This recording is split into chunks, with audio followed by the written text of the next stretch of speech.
อู้โยโยโยโยโยเดินปลาพอดีเลย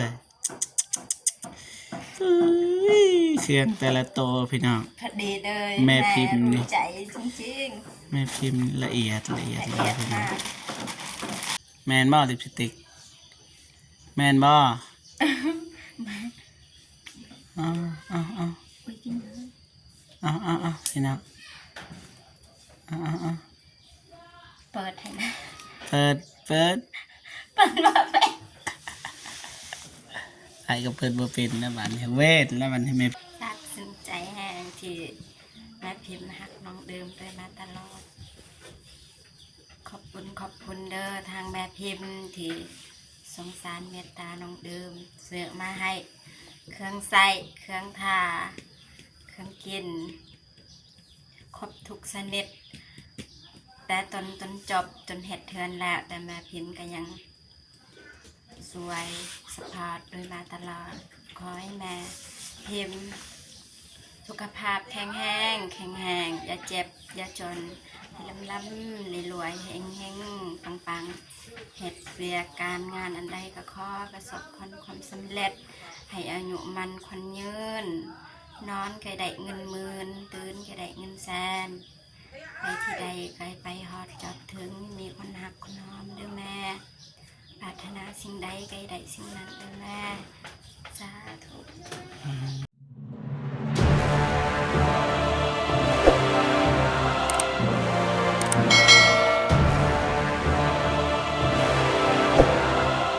กับทักทายสบายดีและสวัสดีพ่อแม่พี่น้องเบิร์ดสู่คู่สู่คนเนาะทั้งในลาวและก็ต่างประเทศเนาะยินดีต้อนรับเข้าสู่ซองเบาเจ็บคือเก่าพี่น้องเนาะวันนี้ก็มาหาน้องเดิมนะมาเบิ่งห้องน้ำห้องในก็มีเครื่องที่ผู้ใหญ่ใจดีบอกให้ไปให้น้องเดิมพี่น้องเนาะเบาเจ็บก็เลยเอาเครื่องไปให้พี่น้องเนาะมีแต่ว่าเชิญพ่อแม่พี่น้องเชิญสมไปนำกันว่าจะเป็นอะไรพี่น้องเนาะหลังจากเบาเจ็บมอบเครื่องให้น้องเดิมแล้วเบาเจ็บก็สิไปหาเบาเตียงนะเพราะว่าเขาได้สัญญากันว่าเขาสิซื้อปอกให้น้องเดิมพี่น้องนะปรึกษากันประมาณนี้พี่น้องนะมีแต่ว่าไปติดตามน้องกันนะตอนนี้มีแต่ว่าเบาเจ็บสิไปหาน้องเดิมก่อนพี่น้องนะไปโอเคพี่น้องนะนี่ก็คือเครื่องผู้ใหญ่ใจดีมันฝากให้น้องเดิมพี่น้องเนาะเบาเจ็บก็เลยไปให้น้องเดิมก่อนพี่น้องนะประมาณนี้พี่น้องนะ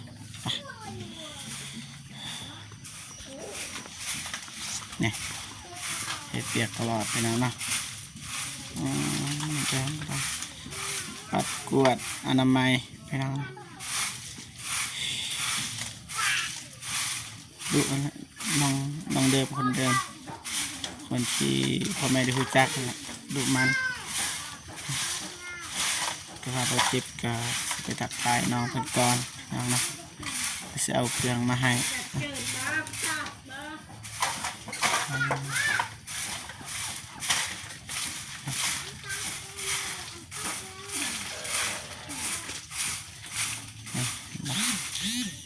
ขยัน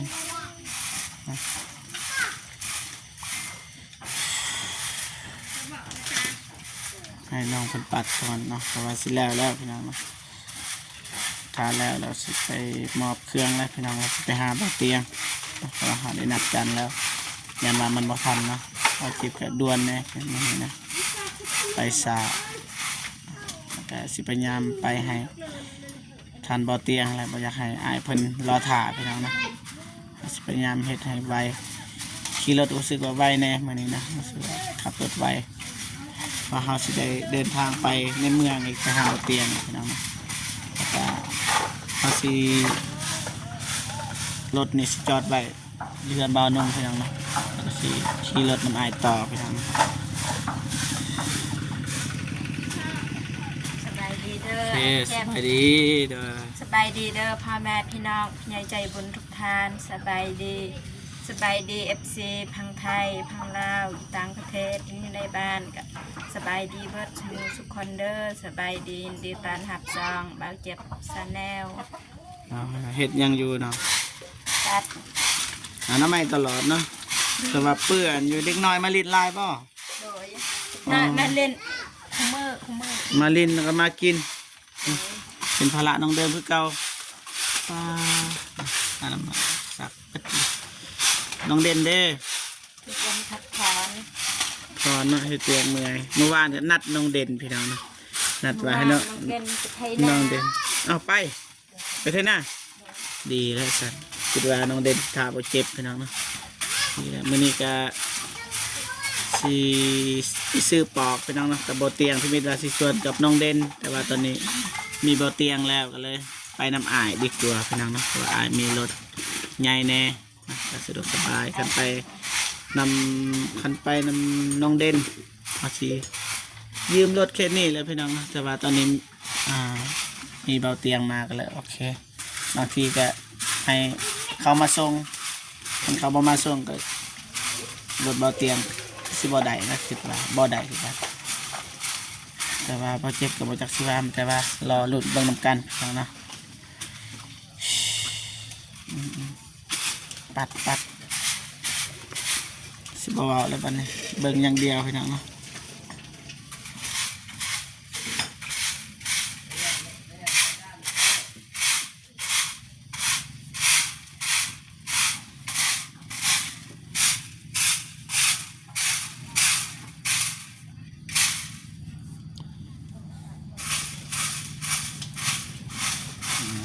จะหน่อยจะหมอบเครื่องพี่น้องเนาะให้น้องเดินทำงานก่อนพี่น้องทำงานนำยิ้มไปนำโอ้โหน้องเดิมคิดอีกอย่างตอนนี้พี่น้องนะเห็ดไปนำยิ้มไปนำหนาบูดไปนำ2อย่างเลย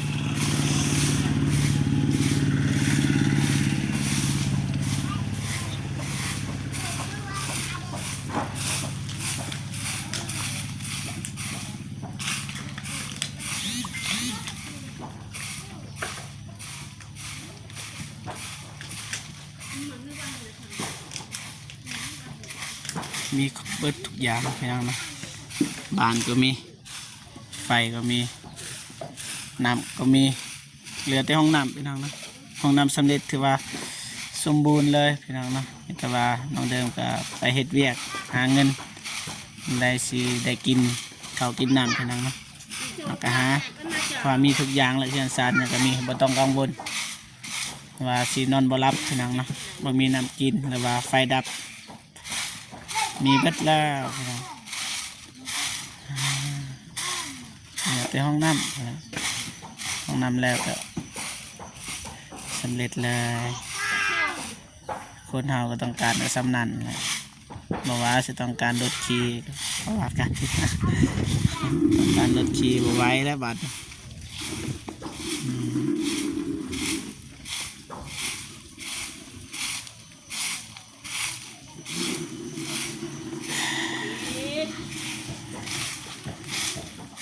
ประมาณนี้พี่น้องนะไก่แล้วเสร็จแล้วบางทีก็สิขอรบกวนน้องเพิ่นนิดนึงพี่น้องนะไปมอบเครื่องเรียบร้อยจ้ะสีเดินทางไปหาเบาเตียงพี่น้องนะโอเคก็โอเคน้องโอเคน้องเดิมขอเวลาได้บ่พักผ่อนก่อนให้มีแนวสิเว้าสิจานั่นแหละมีแนวสิลมเดินไปขึ้นทางนี้นี่ไก่เสร็จแล้วพี่น้องนี่แต่จะนอนแต่หุบไปทิมอย่างเดียวแล้วก็แล้วพี่น้องเนาะไปพี่น้องเอาเครื่องกันอันน้องเดิมเป็นเทนแหละแต่ถ้าดิดสิเสื่องก็บ่ได้พี่น้องนะบ่คือรถไอเตียงต้องบ่เปิดประตูน้องก็บ่เห็นอันนี้ขับรถมาก็เห็นแหละพี่น้องจักสิเสื่องเลยไปขึ้นเครื่องก่อนดูมันนะน้ำจะได้ซื้อปอกพี่น้องนะแล้วก็มาใส่กับบ่อเตียงตาม FC หลายๆคนคอมเมนต์มาคือแคบแท้บ่เจ็บลองเบิ่งก่อนพี่น้องนะทันบ่ได้ก็ขุดไหมเบิดเท่านั้นเพราะว่าผู้ขุดนะก็ว่าโอเคได้แล้วสำนี้นะก็เลยเขาเชื่อความคนขุดนั่นแหละบ่เคยขุดเด้ แต่ว่าเขาสิมาวางเบิ่งนำกันว่าสิได้หรือบ่พี่น้องคันบ่ได้ก็ขุดไม้หั่นแหล้วพี่น้องบางทีก็บ่เจ็บสิขุดซอยบาทนี่เพราะว่ามื้อนั้นก็บ่ได้ขุดได้อายคนรอเพิ่นขุดพี่น้องไปน้องเดิมขึ้นเทือนบาดนี่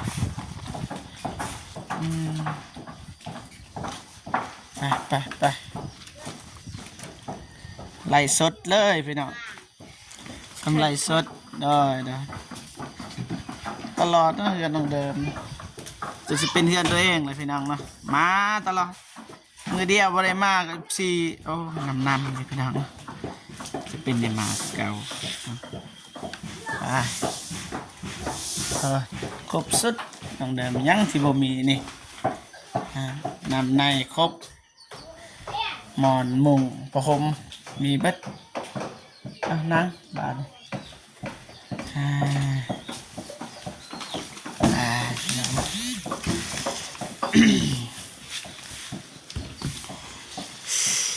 เมื่อวานไปใส่แหมพักพรเคยสักเครื่องเนาะสมิทกับเบาเจ็บกับนัดน้องเด่นพี่น้องเนาะตะบาพาไอ้เบาเตียงทองเพิ่นหาสู่เรือเคสใหม่พี่น้องเนาะก็เลยบ่ได้มาตามที่พ่อแม่พี่น้องได้เห็นและคลิปก็บ่ค่อยได้ลงก็ลงคลิปนึงตอนเช้าเพราะว่าเฮาไปแต่เช้าไปหาเบาอนงก็ได้ลงคลิปนึงแล้วก็ตอนแรงคลิปนึงเพราะว่าเฮาบ่มีเวลาถ่ายพาอ้ายเพิ่นไปประมาณนี้โอเคบ่ให้เบาลายใหญ่ห่างนะบ่เจ็บมีเครื่องนี่จากแม่พิมพ์ส่งให้น้องเดิมลายมือโคตรงามเลยพี่น้องนะแม่เพิ่นฝากมาให้จากประเทศไทยเพิ่นแหละแม่พิมพ์น้องเดิมน่าจะหูจากหูบ่นี่คิดว่าแม่เพิ่นติดต่อกับน้องเดิมแล้วพี่น้องนะบางทีก็ติดต่อทางน้องเด่นก็บางทีก็ได้ล่มก็มีอันนี้บ่มั่นใจพี่น้องนะแต่เราเจ็บสิมอบให้เลยเนาะได้หลายเด้อเจ็บคุณหลายๆเด้อแม่พิมพ์ที่ให้เครื่องแต่ตอนจบใจหลายๆขอให้แม่สุขภาพแข็งแรงอย่าเจ็บอย่าจนให้ล้ำรวยๆเฮงๆปังๆเหตุเปียกการงานอันใดก็ขอประสบผลความสำเร็จ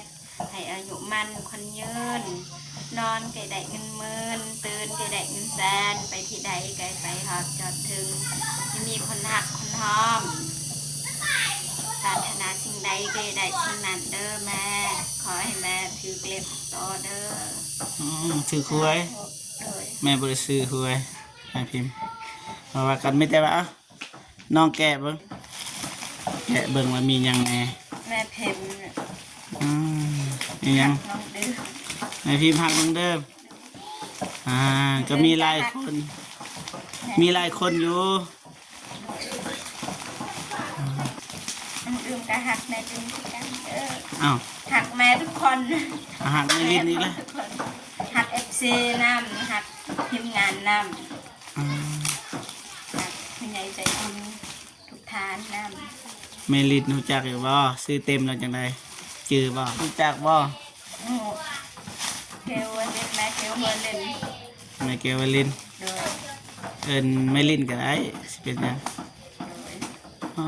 แกะยากนะพี่น้องนะ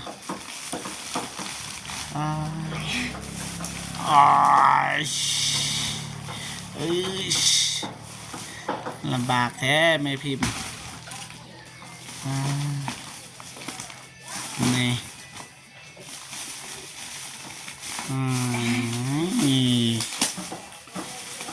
สกอตออกก่อนนี่สกอตเด้อเขาติดสกอตเอาว่าอาจิซอยบาทหนึ่งจับนี่สำออกซื้อนี่ก็ยากเนาะก็ได้นี่นี่ขอบใจหลายๆเลยเจ็บที่ใส่แกะหนึ่งลืม เฮ็ดแกะเบิ่งว่ามีหยังแหน่ใน ขนม หมักบ่ หมัก เคยกินบ่ เด้อ บ่เคยกินขนมหรือว่าบ่เคยกินขนมแบบนี้ โดยบ่เคยกินขนมแบบนี้ นี่อีหยังขนมคล้ายๆตะวันนั่นแหละแกะบ่ยากนะแกะขนมมาซื้อนะ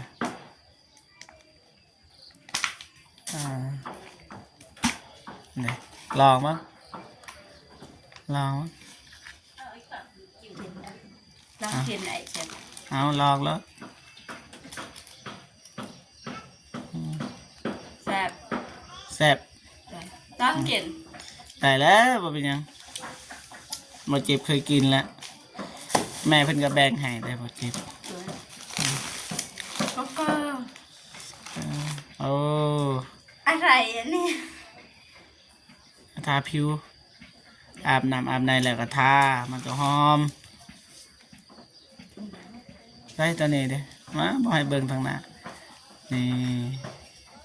คือกันนั่นแหละเอาบ่เปิดก็ได้เจ้าหน่อยจึงเปิดอ่ะเบิ่งเครื่องหอมแม่เราซื้อนี่ ทุกอย่างเลย เป็นยังนี่เป็นยังนี่บ่ฮู้ได้ ชอบมือ แม่นบ่โอ้เจ้าไม่ยังไม่ยัง โอ้โห ก็เบิ่งก่อนบ่แม่นเด้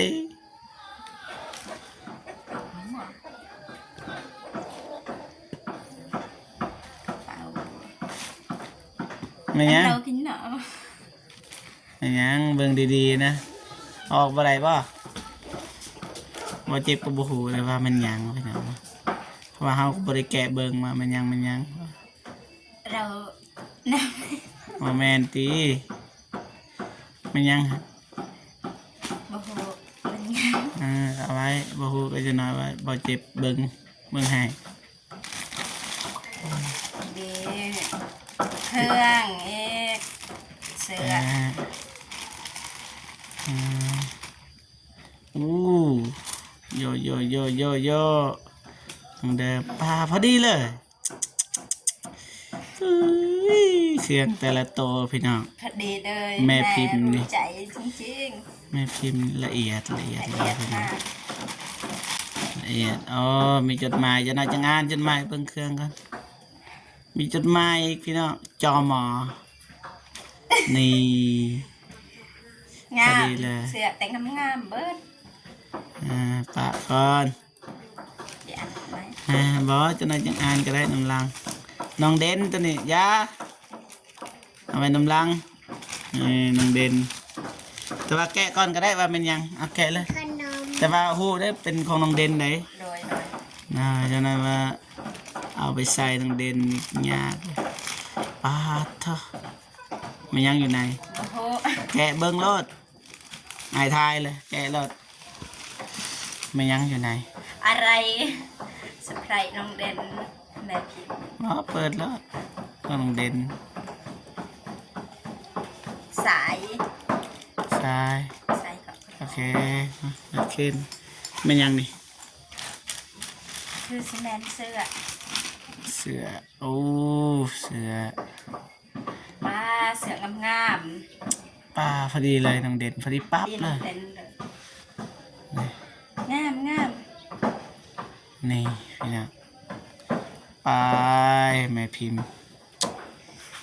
เพิ่นสังเกตว่าจะเห็นน้องเด่นแบบแต่งตัวแบบนั้นเนาะแม่จัดให้แบบว่ารายละเอียดอย่าปนกันอืม ของน้องเด่น จะไหนจังพับก็ได้ปะก่อนเมืองนั้นปะก่อน มีขนมด้วย เดี๋ยวนอมลองปะปะก่อนบ่ลองก็ได้นี่ยังบาดนี่นี่ยังในตะเวนบ่แกะบ้าง ตะเวนน้ำตาล ลองแกะบ้างอ๋อพอแล้ว ไม่ยัง ทำตะเวน ในตะเวนใน ในตะเวน ในอ๋อโอเคโอเคขณะจนกินถ่ายคลิปก่อนพี่น้องนะโอ้มาจากต่างประเทศได้นี่เลย ต่างประเทศเลย ดี๋ยวกิน แกะทำบะหูบะเจ็บซีซอนนี่จะจับมาหนึ่งจะจับมานี่จะจับแบบนี้เอาจับบะอันหนึ่งอีกจับนี่ปอนใส่ปากกินเลยแบบนั้นละคันบะจักสิน้ำใส่ แซ่บ นี่กินยำวางเลยไปใส่ไปเฮ็ดเวียกยำวางกิน หวาน หวานบ่ หวานเจ้า โอ้ไม่ยังเหรอ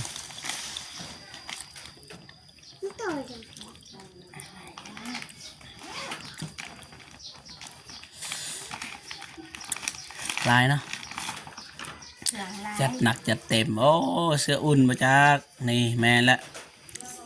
ยำนาว ใส่ยำหนาว บ่ เว มีนะ ลาตอนไปเก็บกาแฟ อ๋อ ใส่อุ่น บ่ได้ว่าเราไปเก็บกาแฟยำนาวเขานอนกลางคืน ตอน ยำนาวขี่รถขี่รางแล้วไปบ่แล้วไปใส่เฮ็ดเวียกบ่ได้ ตอนไปหับจางกับกาแฟ บ่ได้บ่ได้บ่ได้บ่รับจ้าง ก็ ไม่ยังโอ้ แม่พิมพ์เนาะ อ๋อ ชอบมาก รู้จักบ่ เคยเห็นใส่ อืมอย่างนี้มันโอ้อ่า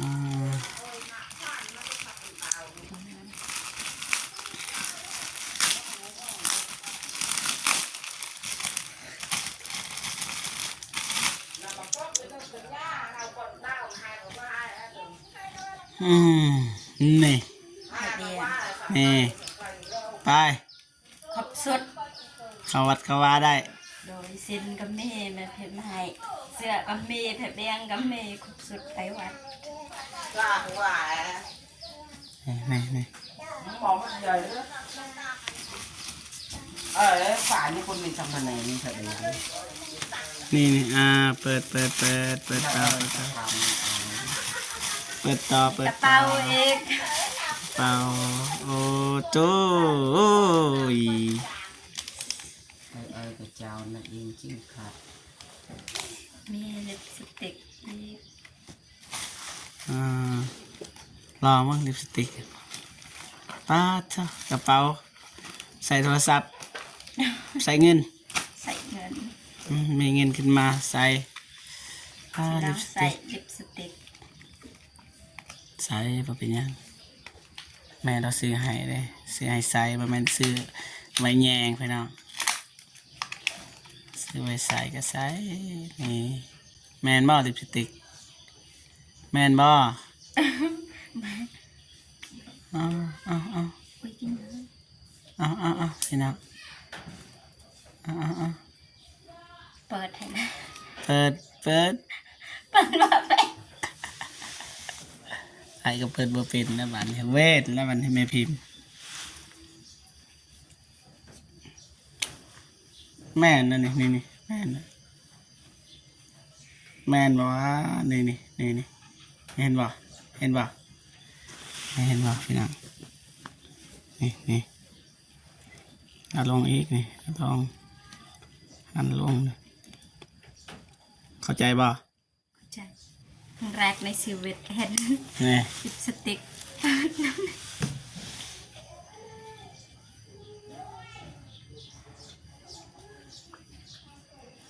สุดแดง เป็นอย่างนี้หวานนี่ตุ่มหูใส่บ่ใส่เป็นบ่ แฟน ลองดูตัวใหญ่อืม ใส่ปะ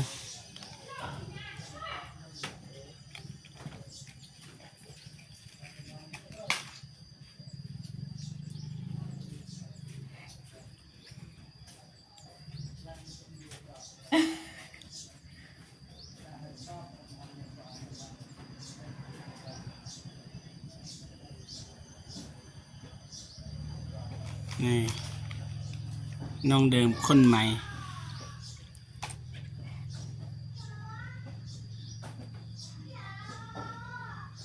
สั่นๆนิดนึงนะสั่นมือสั่นเลยพี่น้อง ตื่นเต้น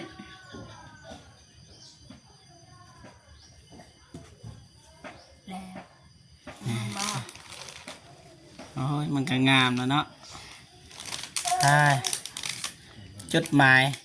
สุดท้ายเปิดเบิ่งอ่านเป็นอยู่บ่ มีบนเป็นมีบนออกกะ มา กะกะ สิอ่านให้มาเด้อ เลย จะอ่านให้พอจิบกับบ่เก่งภาษาไทยปานใดพี่น้องเนาะแต่ก็สิอ่านนี่พี่น้อง สวัสดีค่ะน้องเดิมแม่พิมพ์นะคะ แม่พิมพ์ติดตามหนูมาตั้งแต่ทีมงานเบาเตียงมาถ่ายหนูครั้งแรกแม่พิมพ์รู้สึกสงสารและเอ็นดูหนูแม่พิมพ์ดูทุกคลิปเลยแม่พิมพ์รักและถูกสตาหนูเป็นเด็กน่ารักซื่อๆใสๆแม่พิมพ์คิดเสมือนหนูเป็นลูกสาวคนหนึ่งของแม่พิมพ์ก็ว่าได้แม่พิมพ์จะติดตามดูหนูตลอดนะคะแม่พิมพ์ขอให้หนูรักษาคุณงามความดีของหนูแบบนี้ตลอดไปนะคะสมกับ FC ทั้งในและต่างประเทศที่เขารักและเอ็นดูหนูและถ้ามีโอกาสแม่พิมพ์จะมาเที่ยวหานะคะดูแลตัวเองนะคะต้องมีสักวันที่เราจะได้เจอกันรักน้องเดิมนะคะแม่พิมพ์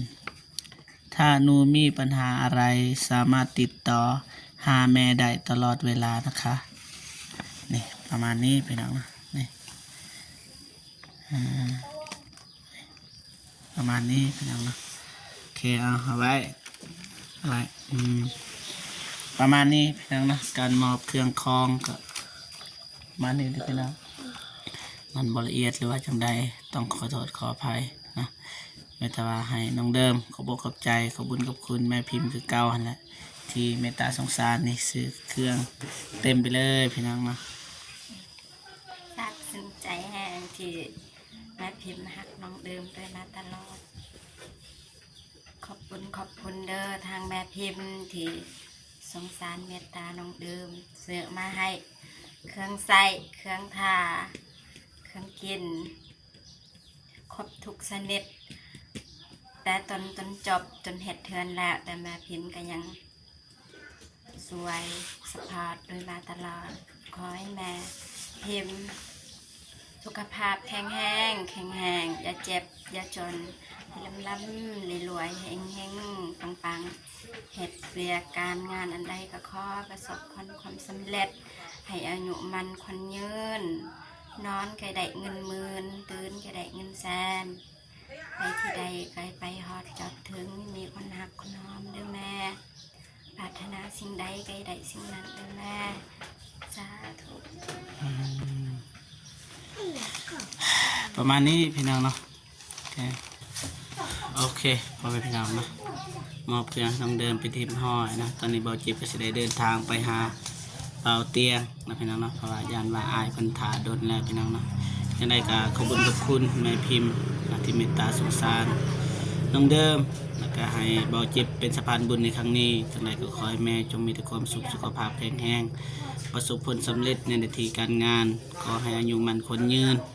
อย่าเจ็บอย่าจนเนาะและขอให้ลำรวยๆยิ่งขึ้นไปเด้อแม่เด้อนะสาธุเอาคลิปนี้เบาจิบก็สิขอโตวเดินทางก่อนเนาะพบพอกันคลิปหน้าเนาะสำหรับคลิปนี้ขอกล่าวคำว่าสบายดีเด้อบ๊ายบายพี่น้อง